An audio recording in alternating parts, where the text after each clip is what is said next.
Ғабдулла Кариев исемендәге Казан Татар дәүләт яшь тамашачы театрында «Бәхетле көнем» спектаклен тәкъдим итү кичәләре узды.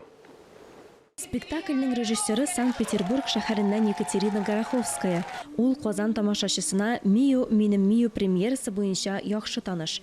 Режиссер фикеренчә, әлеге камералы спектакль и театр традицияларын яңарта.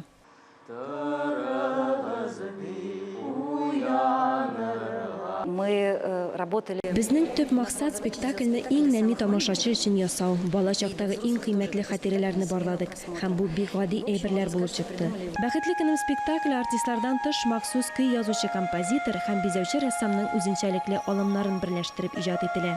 С большим удовольствием принял это предложение. Әлеге тәкъдимне бик теләп кабул иттем. Бу үзеңне тулысынча иректә хис итеп эшли алырлык спектакль. Алай гына да түгел. Мин үземнең бала чакта караган беренче спектаклемне искә төшердем.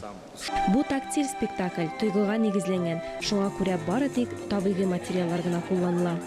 Актерлар һәрберсе дә үзенең бала чагына кайтып, андагы колоритны, андагы халятны өр-яңадан үзләре аша кичереп, бу спектакльнең сценарийын дип әйтгәндә текстын үзләре иҗат иттеләр.